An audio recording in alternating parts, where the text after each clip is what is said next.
Quero abordar um tema que não é falado aqui desde o retiro de carnaval do ano passado.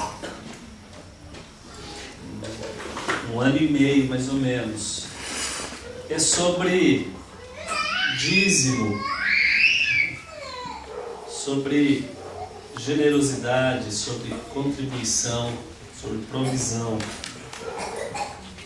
É um tema que nós não falamos muito aqui, mas é importante trazermos um ensino aos irmãos a respeito desse assunto, principalmente porque temos vários irmãos novos em nosso meio, e muito é falado a respeito disso nas outras igrejas.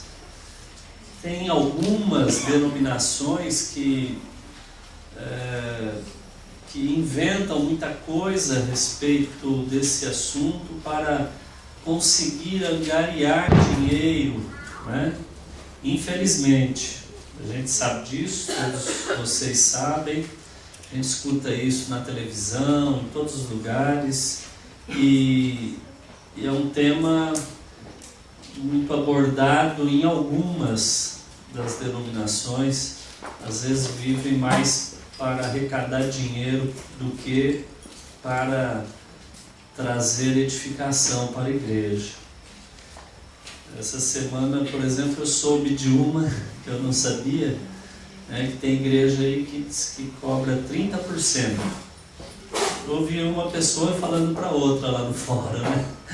Eu estava perto e estava falando, né, a respeito de dízimo. Então tem igreja que cobra 30%, porque diz assim, que 10% é para o Pai, 10% é para o Filho e 10% é para o Espírito Santo. Boa. Não dá para negar. Eu falei, puxa, isso eu nunca tinha ouvido falar. Mas diz que tem, né? Então, se tem muitos pastores buscando arrecadar dinheiro, também tem muitas pessoas contribuindo com uma finalidade de conseguir algo em troca. E as duas coisas estão totalmente erradas, né, à luz da palavra do Senhor. Nós vamos falar a respeito dessa contribuição à luz da palavra do Senhor. E basicamente nós dissemos aqui, a nossa meta, nosso alvo é sermos semelhantes a Jesus. O Pai tem um propósito eterno no coração, e esse propósito é ter uma grande família de muitos filhos, mas não filhos de qualquer jeito, filhos semelhantes a Jesus, né? E se queremos ser iguais a Jesus, nós temos que ouvir a palavra do Senhor, temos que seguir aquilo que Ele passou, aquilo que Ele fez, aquilo que Ele orientou. E tem uma palavra do apóstolo Paulo, que está em Colossenses capítulo 3, versículo 1. Antes de começar a falar a respeito desse assunto, eu queria que vocês lessem comigo essa referência, porque ela tem tudo a ver com aquilo que nós vamos falar aqui com vocês nesta noite, né? Colossenses capítulo 3, versículo 1 até o 3. Diz assim: portanto, se fostes ressuscitados juntamente com Cristo, buscai as coisas lá do alto, onde Cristo vive, assentado à direita de Deus. Pensai nas coisas lá do alto, não nas que são aqui da terra, porque morrestes e a vossa vida está oculta juntamente com Cristo em Deus. Essa não é uma opção, isso é uma ordem, é um mandamento para as nossas vidas. Se nós morremos com Cristo, E se nós ressuscitamos com Cristo, nós pertencemos a uma raça terrena ou uma raça celestial? Celestial. Celestial. Se somos celestiais, então nós temos que buscar as coisas que são aqui de baixo ou lá de cima. E nós temos que pensar nas coisas que são aqui de baixo ou lá de cima? Lá de cima. Por isso Jesus orientava seus discípulos a não ajuntar tesouros aqui na terra, porque a traça corrói, ladrão rouba, e ele fala para juntarmos tesouros onde? Lá no céu. Então hoje o Christian orava dizendo assim: Senhor, coloque em nós olhos para vermos aquilo que é eterno, para que o nosso coração esteja naquilo que é eterno e não aquilo que é transitório, terreno, né? Então nós vamos, com base nessa palavra, procurar passar para vocês a respeito do que é isso que nós vemos na palavra do Senhor, que antes era chamada de dízimo. Tá? Todos estão comigo aí? Amém. Então vamos lá. Abre aí em Levíticos 27, 32. Lá no Velho Testamento nós vamos ver o dízimo no Velho Testamento. Como que isso foi estabelecido, como isso surgiu. Então nós vamos começar falando do Velho Testamento, Levíticos 27,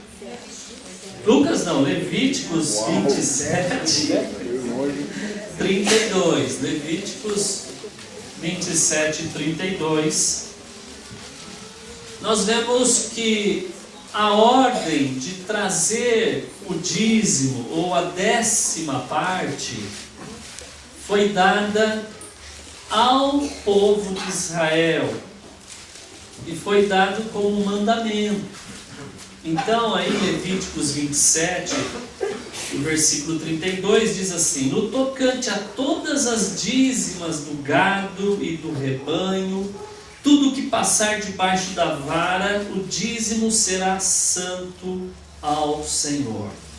Então era uma ordem, tudo que eles conseguiam lucrar, então tinham que separar a 10ª parte, 10%, e trazer para a casa do Senhor. E a palavra do Senhor também diz lá em Malaquias 3, versículo 6. Hoje vocês vão passear aí no Velho Testamento, Novo Testamento. Malaquias 3, versículo 6. Malaquias, o último livro do Velho Testamento. Você vai em Mateus e volta umas 2 páginas que você chega lá.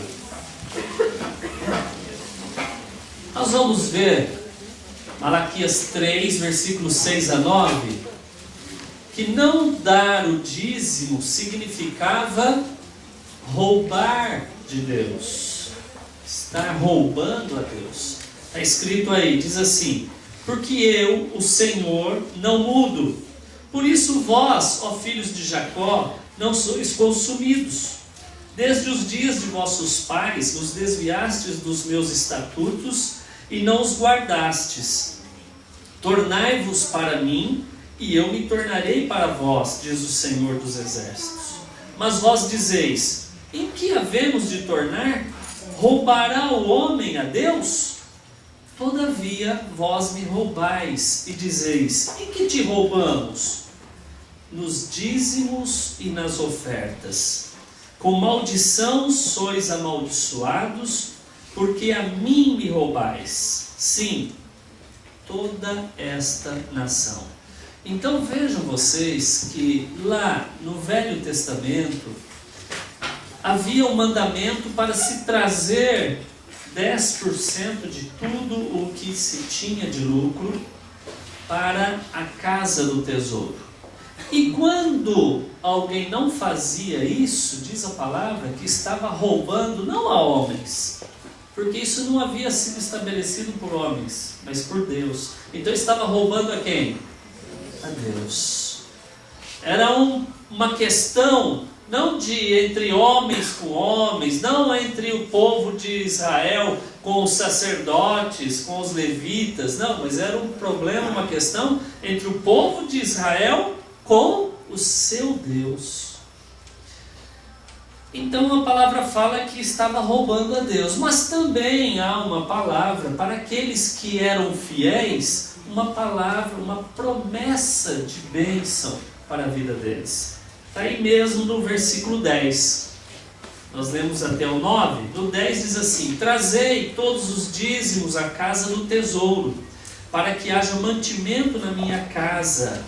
E depois fazei prova de mim nisto, diz o Senhor dos Exércitos, se eu não vos abrir as janelas do céu e não derramar sobre vós uma bênção tal, até que não haja lugar suficiente para recolherdes. E por causa de vós repreenderei o devorador, e ele não destruirá os frutos da vossa terra, e a vossa vide no campo não será estéril, diz o Senhor dos Exércitos. E todas as nações vos chamarão bem-aventurados, porque vós sereis uma terra deleitosa, diz o Senhor dos Exércitos. Então isso é o que nós vemos no Velho Testamento. E hoje, no Novo Testamento, com a vinda de Jesus, muitos irmãos eu já encontrei dizendo assim: isso era no Velho Testamento, no Novo Testamento nós não temos que dar nada para pastor nenhum. Eu já ouvi gente falar isso, né? Mas o que a palavra do Senhor nos diz?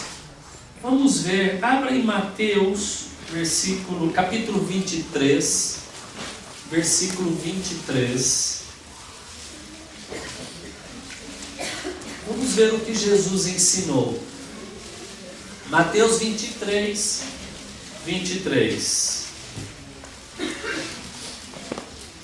Ai de vós, escribas e fariseus, hipócritas, pois que dizimais a hortelã, o endro e o cominho, e desprezais o mais importante da lei, o juízo, a misericórdia e a fé.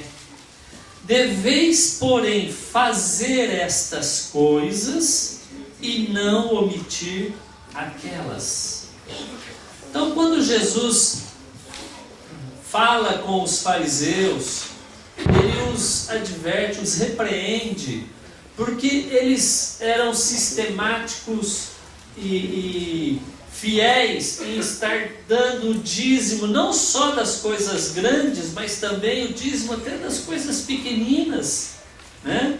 Quando se fala de cominho, né, o endro, hortelã, eram coisas bem simplesinhas. Eles eram fiéis em dar o dízimo de todas as coisas, mas estavam errando com relação à prática do juízo, da misericórdia e da fé. E Jesus vem corrigi-los, dizendo que eles devem pôr em prática isto, sem omitir o quê? O dízimo, nos quais eles eram fiéis.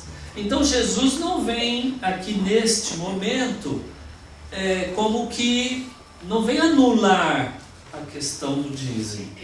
Ele vem e diz: não, vocês devem continuar dando o que vocês estão dando. Muito bem. Mas vamos ler o que Jesus fala em Mateus capítulo 5, versículo 20.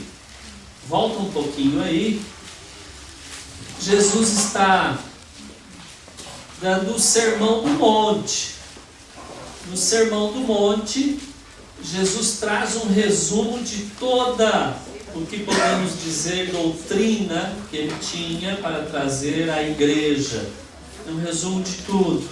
E no capítulo 5, no versículo 20, Jesus diz assim: porque vos digo que se a vossa justiça não exceder em muito a dos escribas e fariseus, jamais entrareis no reino dos céus. Jesus está dizendo, se a nossa justiça não exceder em muito a dos escribas e fariseus, de modo algum entraremos no reino dos céus. Ora, os escribas e fariseus, eles dizimavam? Sim ou não? Sim. Sim. Davam 10% de tudo que eles recebiam. E ficavam com 90% para eles fazerem o que eles queriam. Jesus vem e diz assim: se a vossa justiça não exceder em muito a dos escribas e fariseus, jamais entrareis no reino dos céus. Se eles davam 10% como uma obrigação e como uma lei imposta a nós, quando Jesus diz que a nossa justiça precisa exceder a dos escribas e fariseus, nosso coração tem que estar aberto para abençoarmos, para contribuirmos. Com quanto? Hã? No mínimo 10? Será? 30%. Mas se...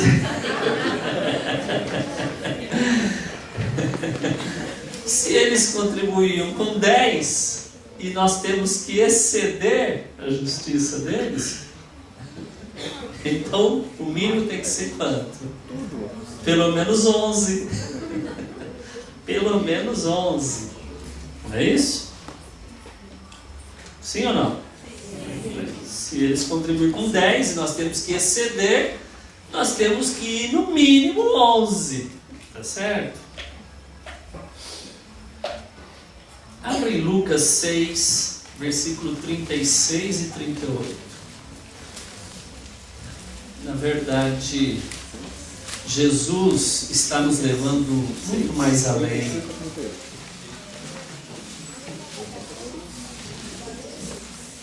Quando o Senhor mandou a lei através de Moisés e estabeleceu o dízimo, Deus estava levantando, edificando o quê? Uma nação terrena que fosse capaz de abençoar as outras nações terrenas. Mas hoje o Senhor está edificando o quê? A igreja. Está edificando a noiva do Cordeiro. Está edificando as nossas vidas. Nós somos a igreja. Nós somos a esposa do Cordeiro. Amém. E Ele está edificando as nossas vidas. Então, se você, antes de lermos a respeito de Lucas, se você prestar atenção no Sermão do Monte, Jesus dizia assim: ouviste o que foi dito aos antigos, não matarás. Eu, porém, vos digo. Quando Jesus dizia isso, Ele estava ampliando a lei. Ele estava dando trazendo uma nova doutrina para formar um novo povo. Não um povo aqui de baixo, não uma nação terrena, mas é para formar uma família celestial. Então ele dizia assim: ouviste o que foi dito aos antigos, não matarás. Eu, porém, vos digo, quem chamar um outro de louco, de tolo, já matou, já será réu de juízo. Por quê? Porque já matou no coração, já se dividiu com ele, já não tem o amor para com a pessoa. Jesus disse assim: ouviste o que foi dito aos antigos, não adulterarás. Eu, porém, vos digo que se um homem olhar para uma mulher com desejo, já adulterou com ela. Então Jesus está mostrando para a igreja que nós temos que agora viver numa nova realidade de vida. Uma realidade diferente, de alguém que é santo, de alguém que está vivendo lá em cima o padrão da eternidade, do coração de Deus, e não segundo o homem caído. Por isso ele diz assim: se alguém te obriga a caminhar 1 milha, vai com ele 2. Se alguém tira a capa, dá também a tua camisa, a túnica. Entendeu? Vai além. Agora, como conseguimos fazer isso? Só se estivermos dentro de uma nova realidade de vida. Se estivermos em Cristo Jesus. Porque a palavra fala que se alguém está em Cristo, é nova criatura. As coisas velhas passam e tudo se faz novo. O que é velho?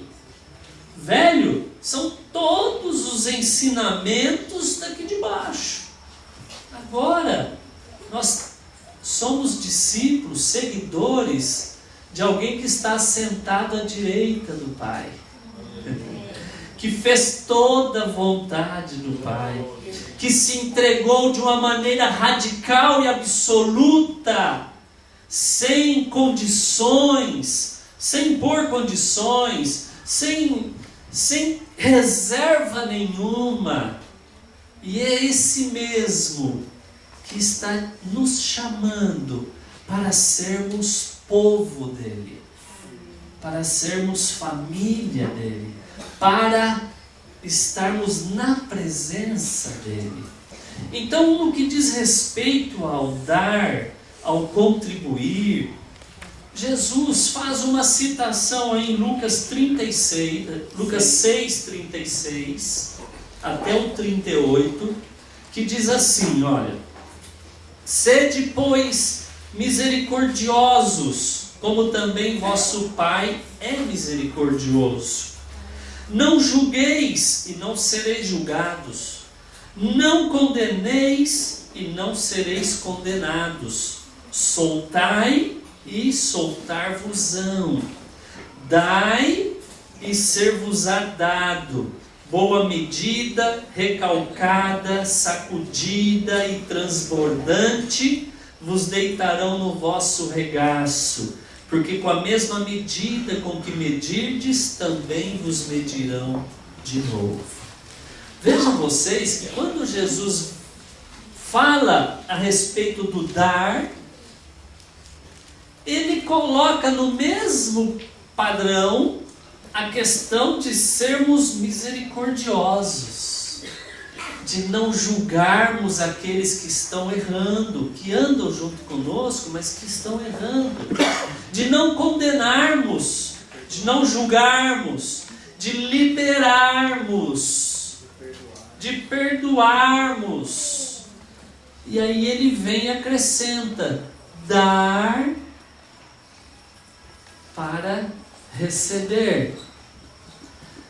Mas eu quero convocar você, meu irmão e minha irmã, para ler direito esses versículos aí de Lucas. Obrigado, João Vitor. Quando Jesus diz: sede, pois, misericordiosos, como o vosso Pai é misericordioso. Quando ele diz isso, ele continua, fala assim: não julgueis e não sereis julgados. Tá? Não condeneis e não sereis condenados. Eu pergunto a vocês: eu preciso ser misericordioso para receber a misericórdia de Deus? Ou eu preciso ser misericordioso porque Deus já tem sido misericordioso com a minha vida? O que vocês acham? A segunda opção. Eu não devo julgar, porque aí então eu não serei julgado? Ou eu não devo julgar porque o perdão do Senhor me envolveu e não me julga, mas me acolhe, me atrai para a sua bondade? Eu não devo condenar para que eu não venha a ser condenado? Ou eu não devo condenar ninguém porque o Senhor já me livrou da condenação? Qual dos dois? O último. E eu devo dar, porque dando eu vou receber uma boa medida, recalcada, sacudida e transbordante?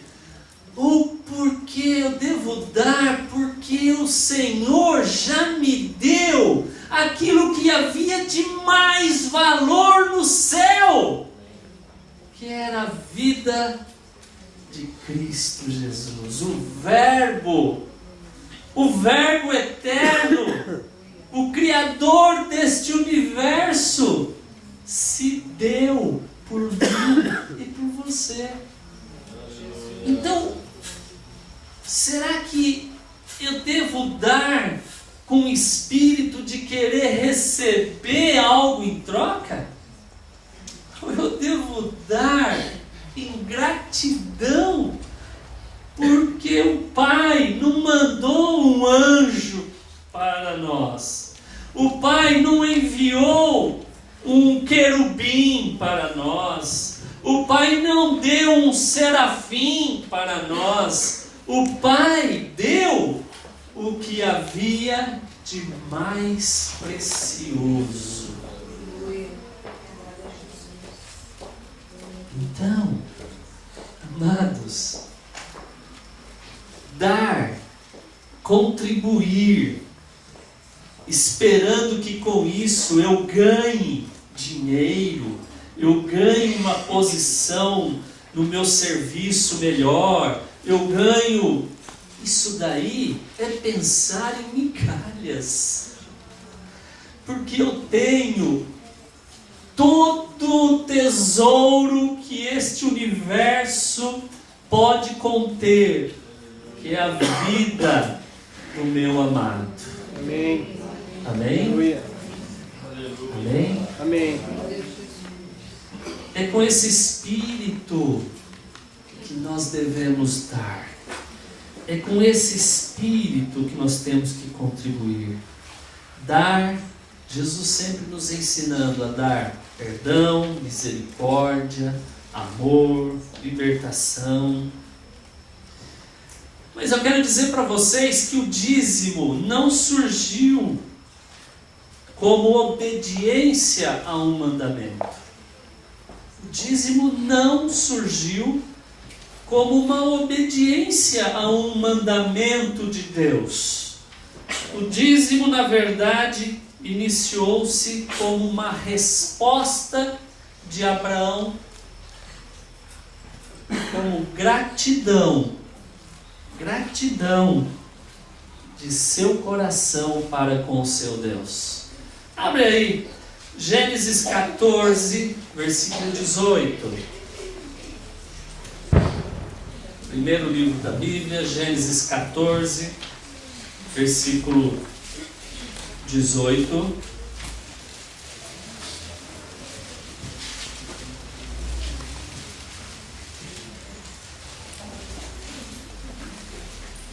Diz assim: E Melquisedeque, rei de Salém, trouxe pão e vinho, e era este sacerdote do Deus Altíssimo, e abençoou e disse: bendito seja Abrão pelo Deus Altíssimo, o possuidor dos céus e da terra, e bendito seja o Deus Altíssimo que entregou os teus inimigos nas tuas mãos. E Abraão deu-lhe o dízimo de tudo. Abra aí Gênesis ainda, versículo 28, capítulo 28, versículo 22. Gênesis capítulo 28, versículo 22.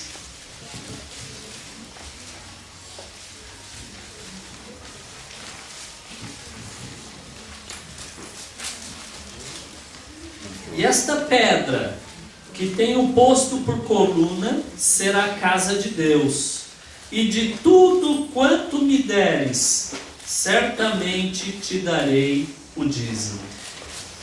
Veja, meus amados, que o dízimo surgiu no coração de Abraão e foi algo voluntário. Voluntário. Ele teve a iniciativa de dar. Ele não havia sido cobrado por Deus e por ninguém. Ele espontaneamente disse: de tudo que o Senhor me der, te darei 10%, a 10ª parte de tudo. O que é isso? Isso foi a manifestação de um coração que reconhecia que tudo vinha de Deus, que Deus tinha soberania sobre toda a sua vida, que tinha o controle sobre a sua vida, sobre a sua casa.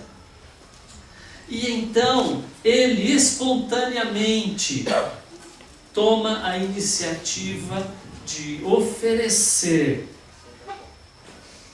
àquele sacerdote chamado Melquisedeque, sacerdote de Deus. Muito tempo depois é que o Senhor, através de Moisés, institui a lei, o mandamento para que a casa de Israel trouxesse o dízimo, para que na casa do Senhor pudesse ter sustento para os levitas, os sacerdotes que viviam do seu ministério. Eles não receberam depois porção nenhuma terra para plantar, para colher. Então, as outras tribos tinham que trazer para o sustento deles. Agora, como Abraão chegou a essa prática sem nunca ter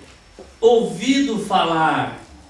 Nós temos que olhar para o começo da vida de Abraão com Deus. Em Gênesis capítulo 12, no versículo 1, há um chamado de Deus para a vida de Abraão. Eu queria que vocês abrissem, porque isso é muito importante. Isso daí tem tudo a ver com o dízimo, com a contribuição, com a generosidade. Gênesis 12, versículo 1. Primeiro ele agiu como uma forma de gratidão. Gratidão no coração. Agora você vai revelar mais um ponto, né? Isso.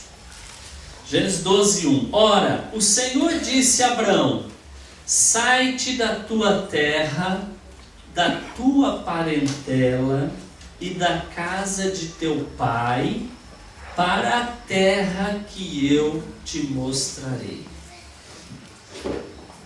Se perguntarmos para muitas pessoas para onde Deus estava chamando Abraão, Deus estava chamando Abraão para levá-lo para onde?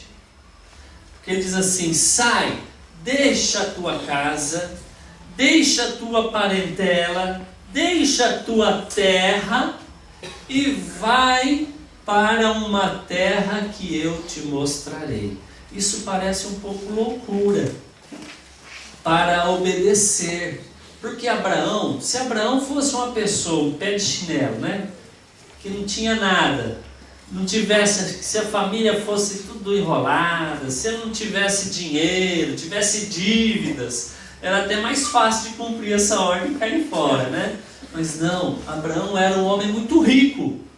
Abraão tinha muitos homens, muitos bens, muitos animais, muito gado, muita ovelha. Tinha muitos homens trabalhando para ele, que eram pastores de suas ovelhas, de seu gado. O rebanho era muito grande. Ele estava muito bem firmado com sua esposa. Sua esposa era uma mulher irrepreensível, sujeita a seu marido. Eles vivendo num meio muito jóia, muito tranquilo. De repente Deus vem e fala para Abraão: sai da tua terra, deixa a tua parentela, deixa a tua casa e vai para uma terra que eu te mostrarei. Se perguntarmos para uma pessoa para onde Deus estava querendo levar Abraão, bom, Abraão estava em Ur dos Caldeus, vai dizer assim: Deus estava querendo levar Abraão para Canaã, a terra prometida, onde depois, mais tarde, faz esse novo destino, né? Com o povo que estava aprisionado, né? Escravizado no Egito. Deus tira o povo de lá para levá-lo novamente para Canaã, uma terra prometida.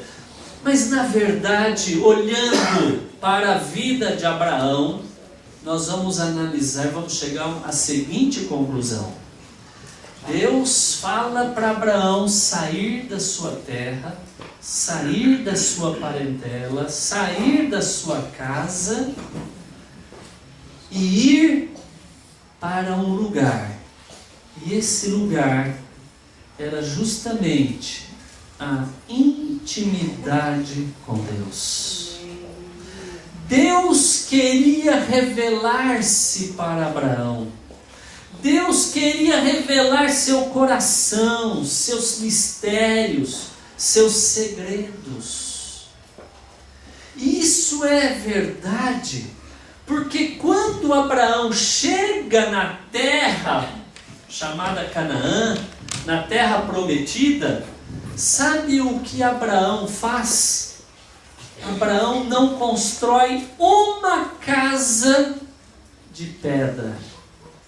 Só vivia em tendas, só vivia em casas de lona. E sabe por quê?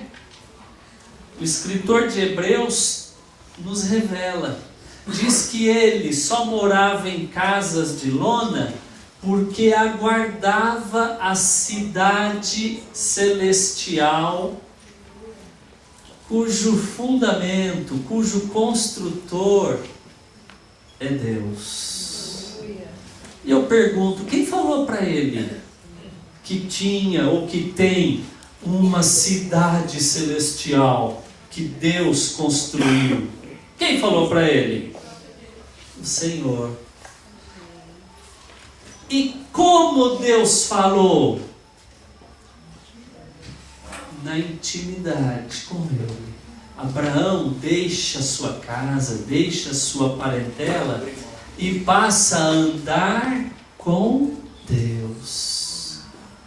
O escritor de Hebreus também fala que Abraão recebeu uma promessa de Deus: no seu descendente, que era Isaac, no seu descendente, através dele, eu farei de você uma grande nação.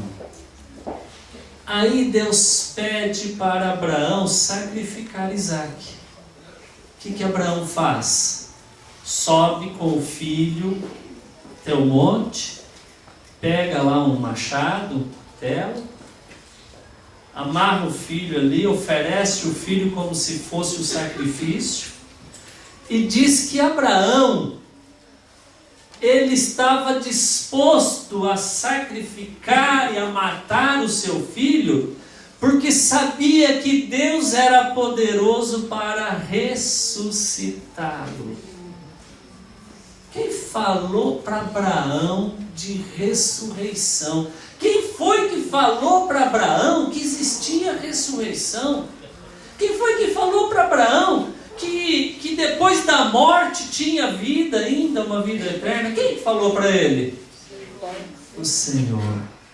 Então Deus chama Abraão para sair de lá e para ir para onde? Para onde? Ir para a intimidade com Deus. Ir para perto de Deus. Ir para ouvir o Senhor. Para depender dEle. Para andar com Deus. Por isso, Abraão era vitorioso nas batalhas. Por isso, as guerras que ele estava travando, inclusive até para libertar seu sobrinho, que estava lá envolvido, né? Deus estava dando vitórias de forma sobrenatural.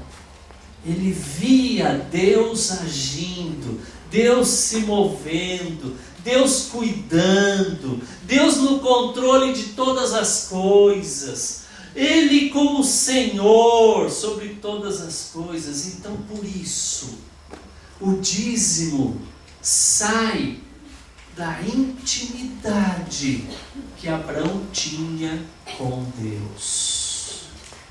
Então, meus amados, não é apenas dar porque alguém está pedindo, porque alguém disse que tem que dar, porque a Bíblia diz que tem que dar, mas isso daí é questão de intimidade tua com o Senhor. Nós aqui não temos o hábito de fazermos uma lista com o nome de quem está contribuindo, de quanto está contribuindo. Graças a Deus não queremos nem saber exatamente isso, para que nosso coração não fique atrapalhado, querendo julgar isso, esse ou aquele outro. Isso é um problema de intimidade entre você e o teu Deus.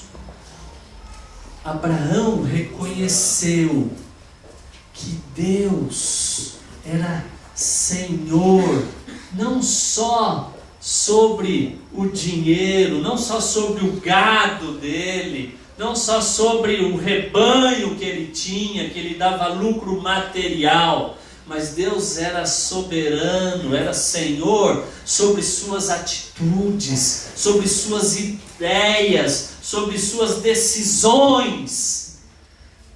E isso gerava no coração de Abraão uma grande alegria e um prazer muito grande.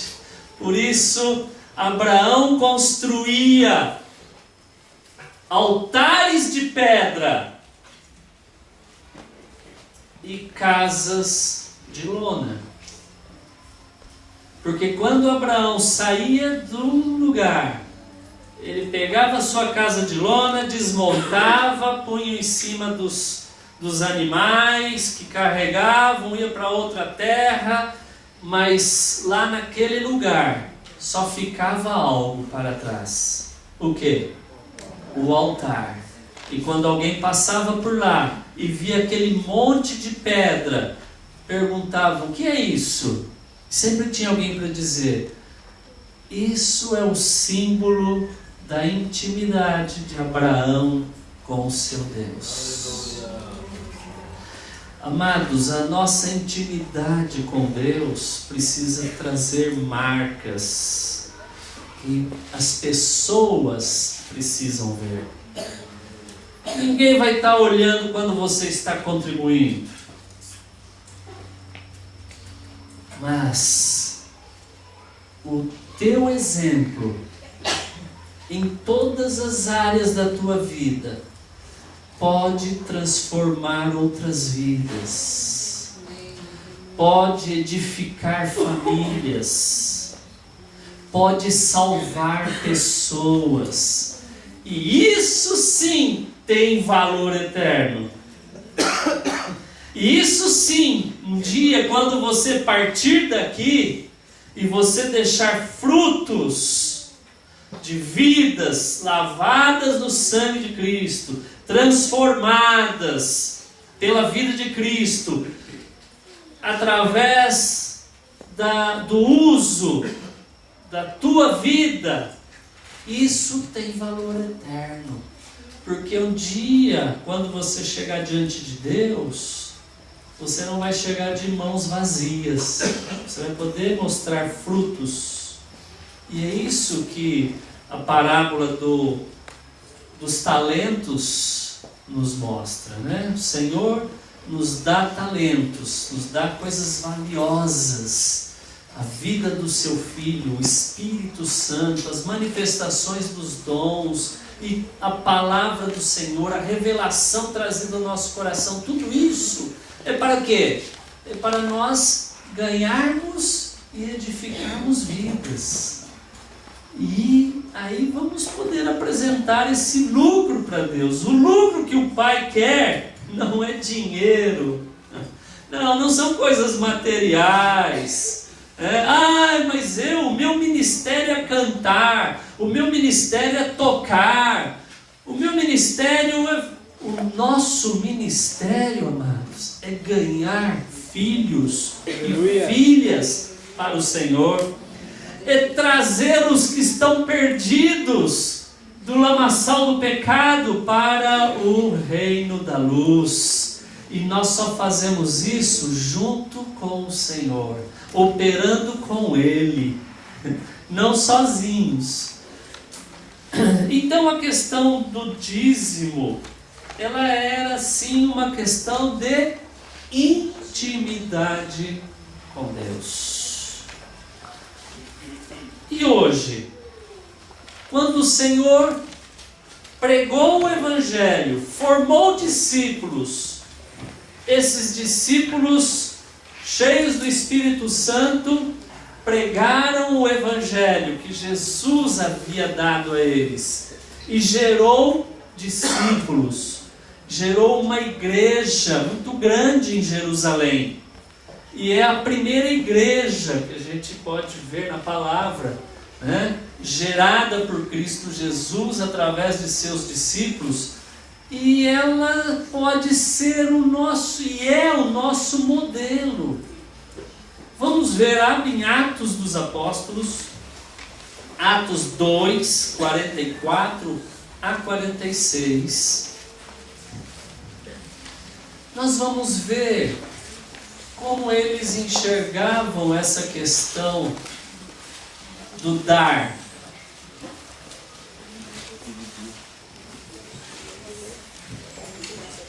Atos 2, 44. Diz assim: todos os que creram estavam juntos e tinham tudo em comum. Vendiam as suas propriedades e bens, distribuindo o produto entre todos, à medida que alguém tinha necessidade. Diariamente perseveravam unânimes no templo, partiam pão de casa em casa e tomavam as suas refeições com alegria e singeleza de coração. Então nós vemos aí que eles vendiam suas propriedades e bens e traziam, e esse produto era distribuído entre aqueles que estavam necessitados. Veja aí em Atos mesmo, capítulo 4, versículo 32. Atos capítulo 4, versículo 32 até o 35.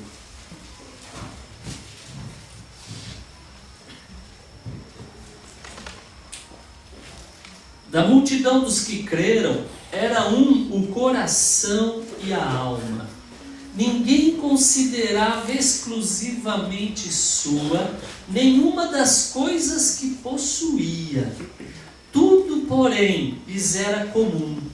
Com grande poder, os apóstolos davam testemunho da ressurreição do Senhor Jesus, e em todos eles havia abundante graça.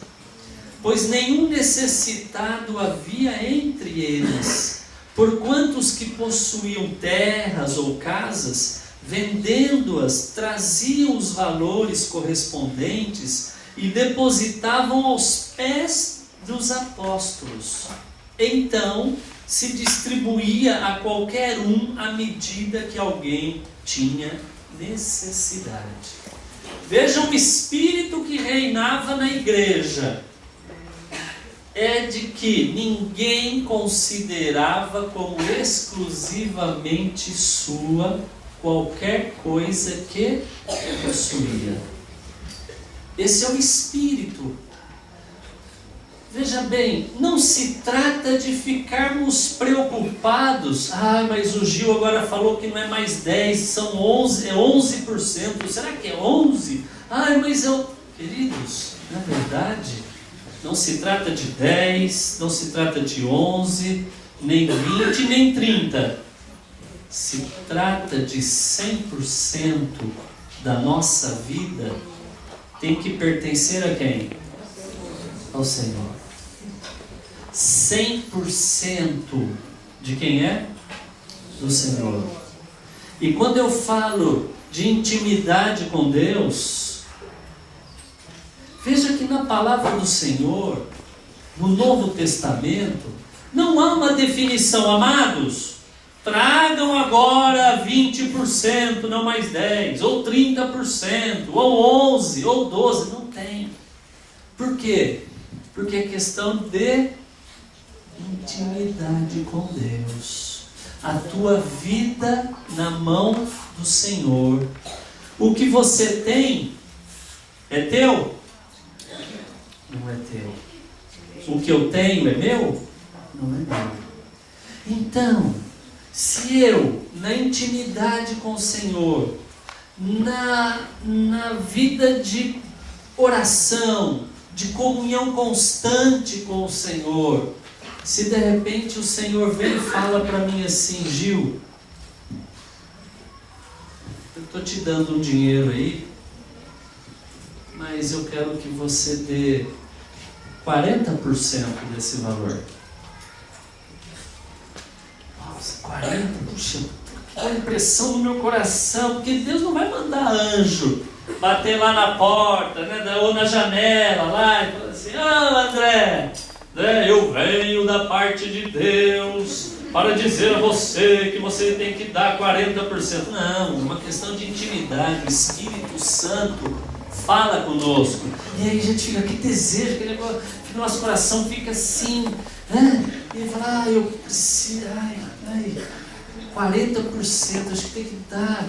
Ou um valor, sei lá, o Senhor me deu, eu recebi um valor aí, sei lá, eu estou dando um exemplo, o Senhor está dando lá uma verba, uns 5 mil reais, e vem aqui no coração assim que eu tenho que dar 2 mil. 2 mil, tem que dar 2 mil. Então acho que eu vou dar 2 mil, Aí depois, passa meia hora, passa uma hora, mas 2 mil, mas também se eu desse 1.800, bom. E depois vai indo, né? Vai chegando a 1.800, mas também se eu der 1.500, o que com esse 500? Então dá para eu fazer um negocinho lá que eu estou fazendo. Você entendeu? 1.500, 1.500 tá bom. E aí eu venho, né? E chego lá pro irmão, chego pro pastor, chego pro líder de grupo, lá o discipulador. Falo assim: tá aqui a minha generosidade deste mês. Puxa, a coisa tá boa. 1.500? É que o Senhor me abençoou e me deu aí 5 mil esse mês. Puxa, 5 mil?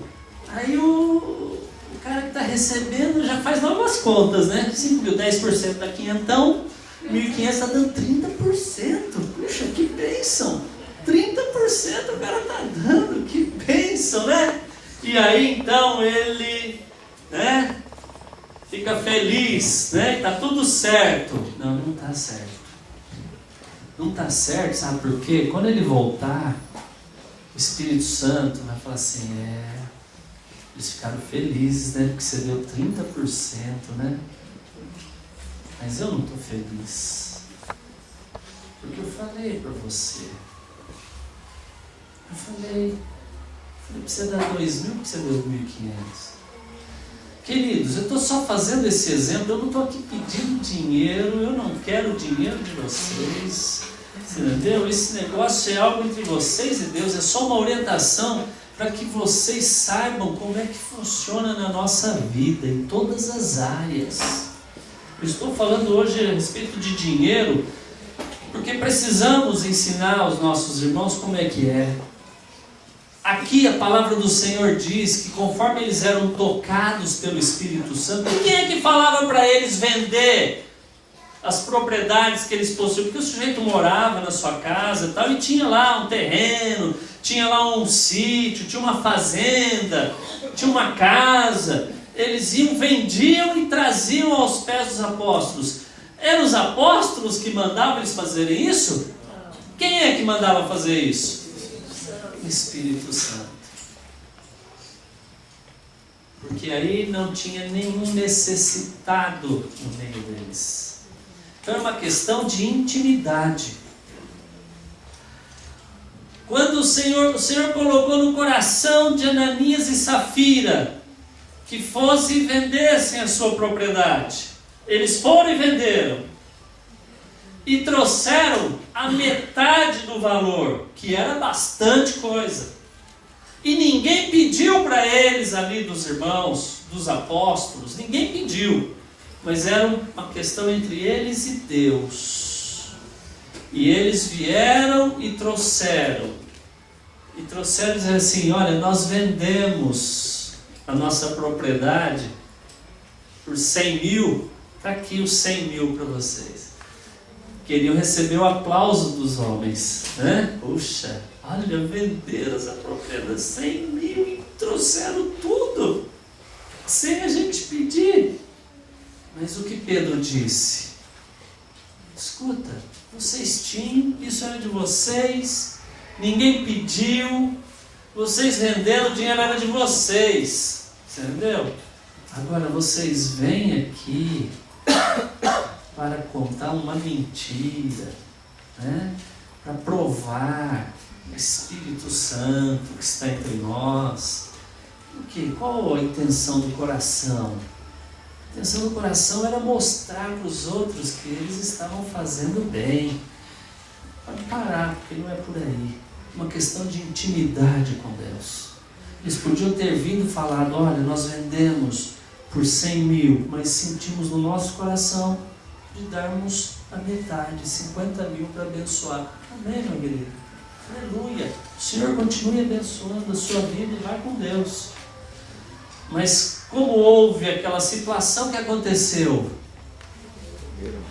Veja, hoje nós não estamos vendo ninguém cair morto no meio das igrejas por causa disso. Mas não estamos vendo, sabe por quê? Porque nós não temos ainda o espírito que aquela igreja tinha.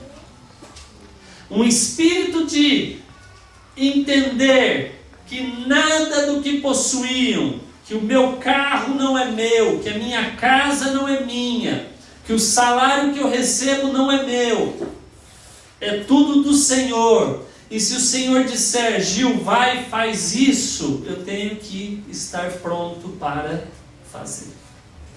Porque é um problema entre eu e Deus. Agora, nós queremos também fazer um reparo aí. Veja que esses irmãos pegavam o que eles tinham, vendiam, e não saíam fazendo caridade para as pessoas. O que eles faziam? Eles traziam aos pés dos apóstolos. E os apóstolos então constituíram homens cheios do Espírito, de sabedoria, para exercerem o ministério. Eles foram chamados de diáconos. Então diácono e diaconisa também não é para ficar sentado no meio do povo, cuidando de criança, limpando, acertando, ajudando a sentar na cadeira. Não, não é isso daí.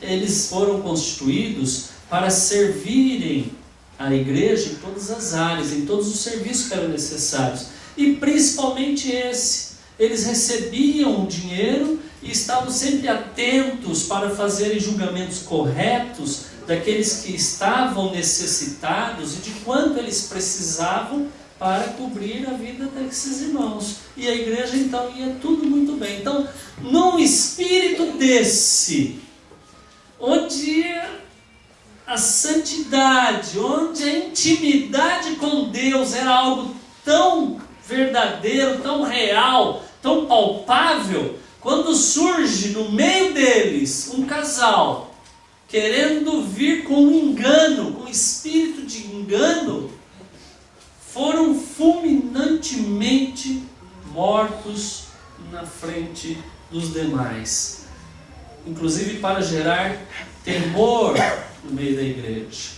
Então, nós vemos que a coisa é séria e que nós temos que fazer tudo de uma maneira que agrade o coração do nosso Senhor.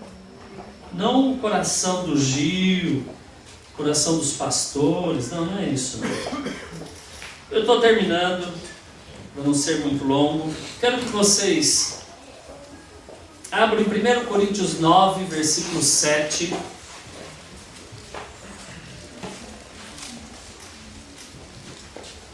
1 Coríntios 9, versículo 7, nós vamos ler até o 11, e também o versículo 14. Hoje, esse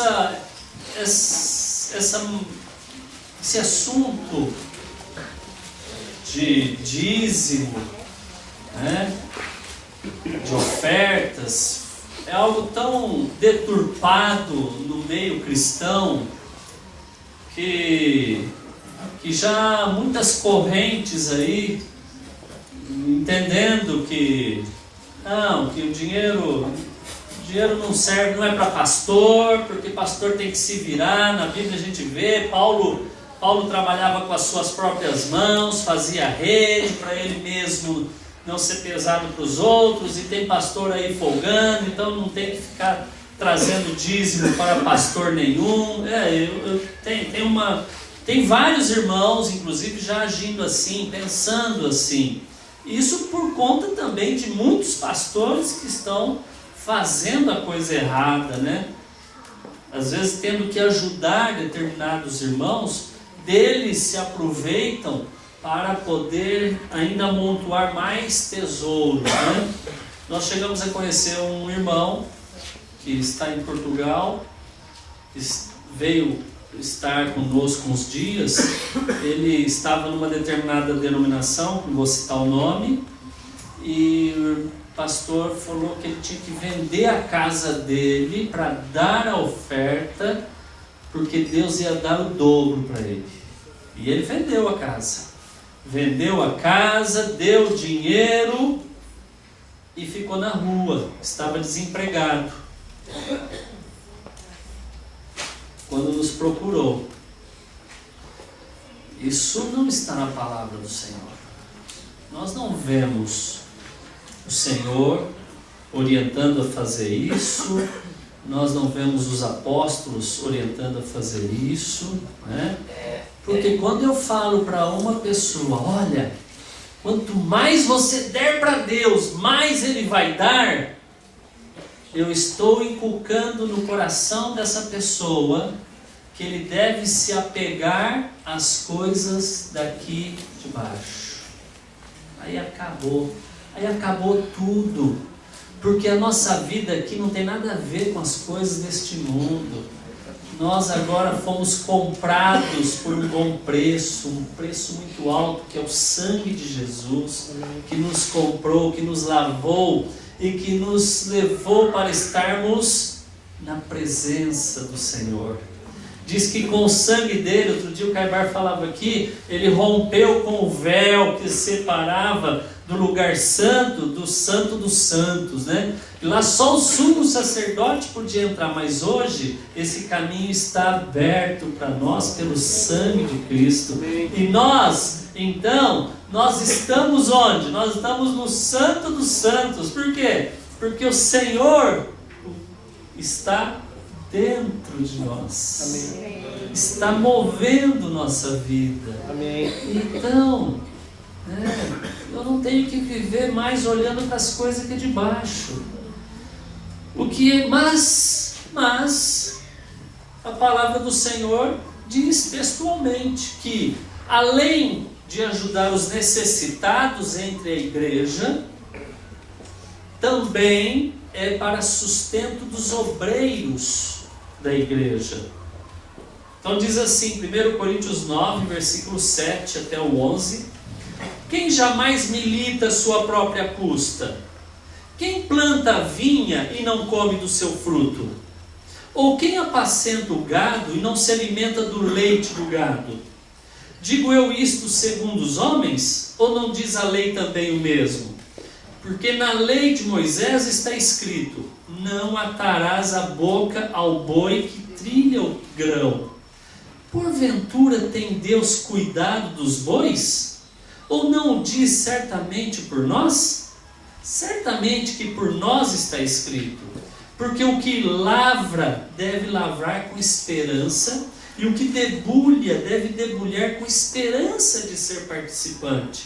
Se nós vos semeamos as coisas espirituais, será muito que de vós recolhamos as carnais? Olha o versículo 14. Assim ordenou também o Senhor aos que pregam o Evangelho, que vivam do Evangelho. Em Gálatas, não precisa abrir, eu vou ler, vocês. Gálatas 6,6 diz assim: mas aquele que está sendo instruído na palavra, faça participante de todas as coisas boas aquele que o instrui. Então a palavra é muito clara que esse dinheiro, essa contribuição que a igreja traz, ela é para o sustento daqueles que pregam o Evangelho, que vivem do Evangelho, e também para suprir as necessidades dos irmãos, dos santos. Para encerrar, será que só alguns que devem contribuir? Será que os pobres e as viúvas também devem contribuir? Sim, é uma questão de intimidade com Deus. A questão da viúva, Jesus está lá parado, vendo as pessoas irem e depositarem as suas ofertas, seus dízimos, lá no gasofilácio. Muitos não sabem essa palavra. Outro dia eu falei essa palavra lá no cartório, as meninas falaram: que é isso? Gasofilácio. Não sei de onde vem esse termo, porque eu não fui parar para estudar, mas é onde se colocam as ofertas, né? As contribuições. E Jesus está ali parado, e de repente entra uma senhora viúva, pobre, e vai lá e dá tudo o que ela tinha. Para fazer isso, tem ou não tem que ter intimidade com Deus? Era viúva, isso significava que ninguém iria socorrê-la. Não tinha marido para socorrer, não. Tinha família ali, ela viúva mesmo, né? E ela foi lá e tinha pouquinho dinheiro, mas do que ela tinha, deu tudo. Jesus impediu que ela fizesse isso? Não, não impediu. Ele só observou: olha, de todos que entraram aqui, de todos os que deram, quem deu mais aqui foi aquela viúva. Porque do pouco que ela tinha, ela deu tudo. E Jesus deixou ela dar. E não foi lá depois para falar: aí você precisa de ajuda, tá? Não tem isso não. Deixou. Ela tinha intimidade com Deus. Será que ela morreu de fome, de frio depois? Lógico que não, né? E o paizinho, será que o pai não cuida dos seus filhos? Sim, isso mesmo, tio. O Senhor cuida dos lírios dos campos. dos pássaros que não semeiam, né? O Senhor cuida deles todos, né? Muito bem. Só para encerrar então, 2 Coríntios 9,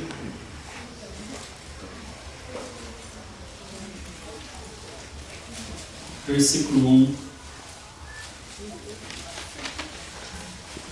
Aqui alguns princípios que Paulo ensina.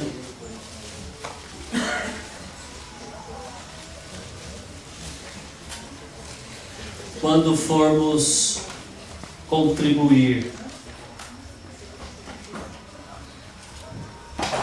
9, versículo 1 até o 11, diz assim: quanto à administração que se faz a favor dos santos, não necessito escrever-vos, porque bem sei a prontidão do vosso ânimo, da qual me glorio de vós para com os macedônios, que a Acaia está pronta desde o ano passado, e o vosso zelo tem estimulado muitos. Mas enviei estes irmãos para que a nossa glória acerca de vós não seja vã nesta parte, para que, como já disse, possais estar prontos, a fim de, se acaso os macedônios vierem comigo e vos acharem desapercebidos, não vos envergonharmos nós, para não dizermos vós, deste firme fundamento de glória. Portanto, tive por coisa necessária exortar estes irmãos para que primeiro fossem ter convosco e preparassem de antemão a vossa bênção, já antes anunciada, para que esteja pronta como bênção e não como avareza. E digo isto, que o que semeia pouco, pouco também ceifará, e o que semeia em abundância ceifará. Cada um contribua segundo propôs no seu coração, não com tristeza ou por necessidade, porque Deus ama o que dá com alegria.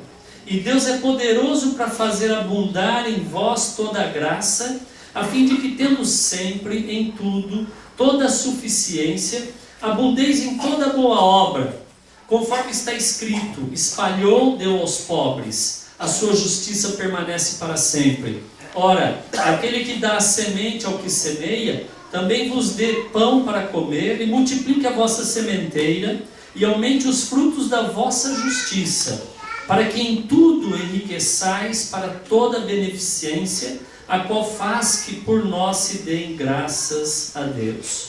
Esse é um texto longo, há muitos ensinamentos aqui, e na verdade o Senhor está aqui nos ensinando algumas coisas que, se você quiser, pode anotar aí. Eu anotei 4, mas você vai encontrar muitos outros, mas eu quero só deixar anotado 4 aí para vocês.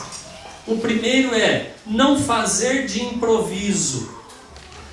Você já está acostumado todo mês a contribuir, então você já vai lá, já pega, separa aquele valor e dá. Não faça de improviso. Pare, busque o Senhor, busque a intimidade com Deus. Senhor, o que o Senhor quer fazer? O dinheiro de quem que é? É só 10% que é do Senhor? Tudo é dele. Senhor, o que o Senhor quer fazer? Intimidade, vamos buscar o Senhor. Não fazer de improviso. Segundo, deve ser uma expressão de generosidade e não de obrigação.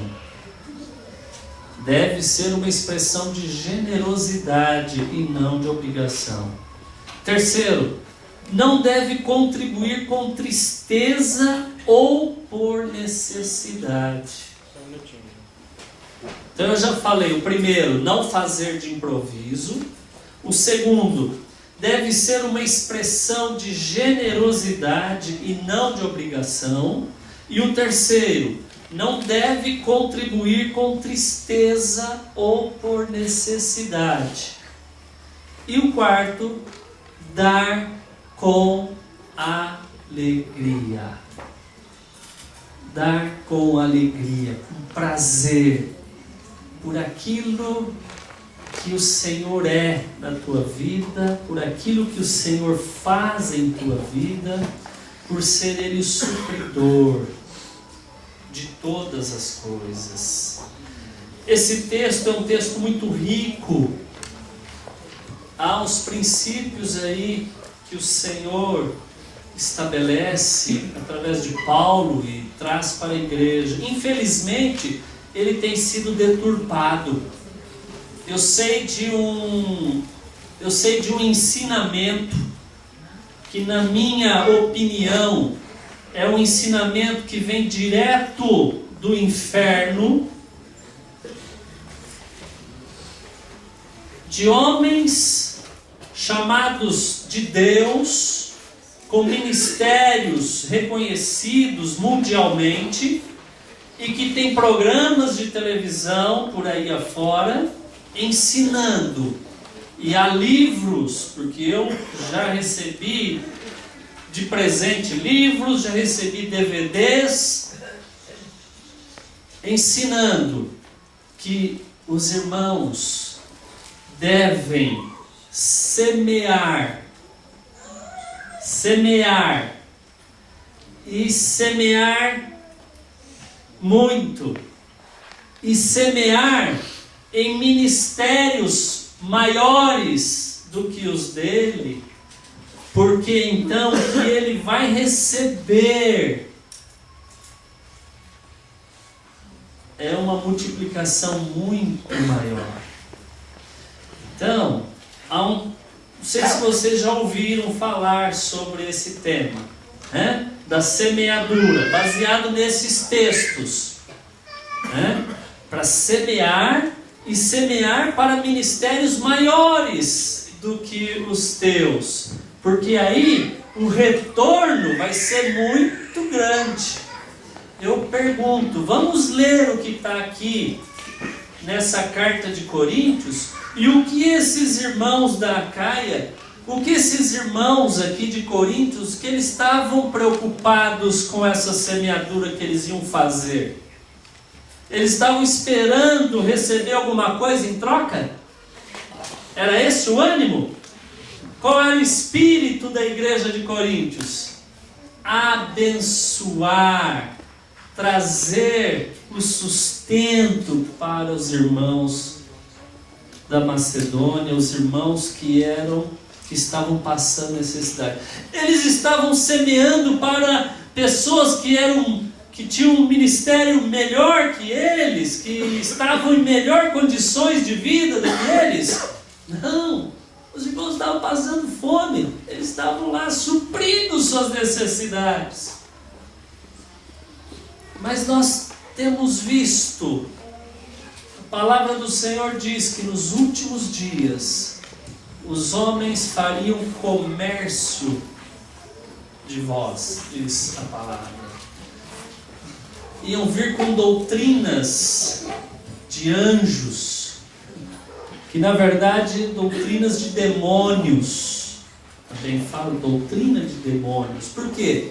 Porque a sutileza é grande, levando irmãos a pensarem em ganhar mais coisas materiais, e assim estão despreocupados com sua vida espiritual diante de Deus, com a sua intimidade com Deus, com a santificação, de buscar as coisas que são eternas, e despreocupados com o senhorio de Cristo sobre suas vidas. Estão com vendas nos seus olhos, estão com os olhos tampados para não enxergarem a verdade. O Senhor quer nos levar a uma vida cada vez mais unida ao coração dele. E Jesus foi um homem muito simples, humilde, que nos ensina a seguir seus passos. Então, amados, fiquemos atentos ao que a palavra do Senhor diz, sabendo de uma coisa, que a contribuição que nós vamos estar fazendo é questão de intimidade com Deus. Amém? Amém. O Senhor abençoe vocês. Fiquem em pé.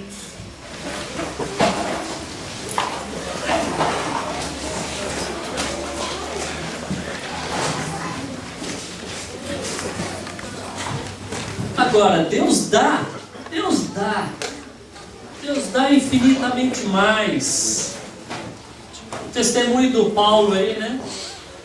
É um de muitos testemunhos, né? Nós temos que o Senhor continua suprindo as necessidades de seus filhos, cuidando de seus filhos, e nós não precisamos ficar preocupados em ir atrás das demais coisas, né, Cito? Porque o Senhor, quando a gente busca o reino de Deus, né? A gente busca a sua vontade, não é? E a sua justiça, o Senhor acrescenta. A gente não precisa ficar indo atrás, preocupado. E agora tem mais uma coisa, né? O Senhor não nos dá apenas coisas materiais, senão nós estaríamos recebendo migalha. O Senhor tem nos dado revelação do coração dEle, da vontade dEle. Amém. Por isso te bendizemos, Senhor. Sim, Senhor. Por isso te louvamos, ó Paizinho. Porque o que nós temos recebido de Ti, Senhor, é medida sobre medida, transbordante, Senhor. Que não dá para comparar, Senhor, com qualquer coisa que há aqui neste mundo, Senhor.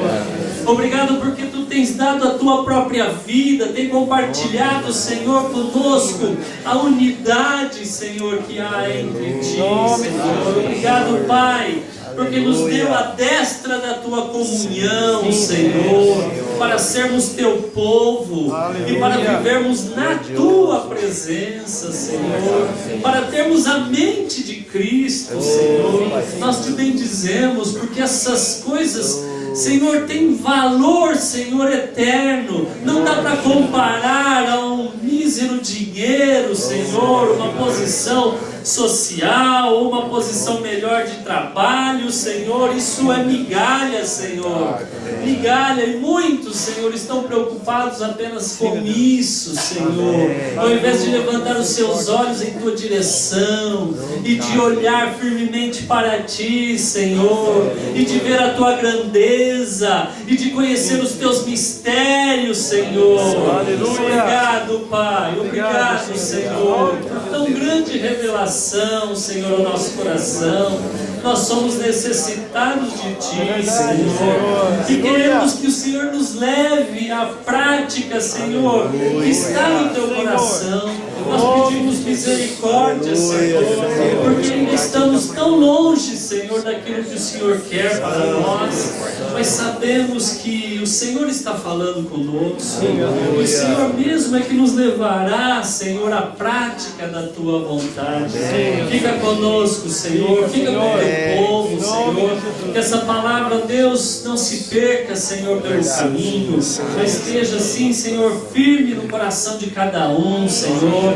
Aquele que vai, quando for contribuir, lembrar, Senhor, que aquilo que há de mais valioso é estar na Tua presença, é conversar contigo, é buscar a Tua intimidade, Senhor, para receber de Ti, Senhor, valores eternos. Paizinho, abençoe, Senhor, a Tua igreja, em nome de Jesus. Amém.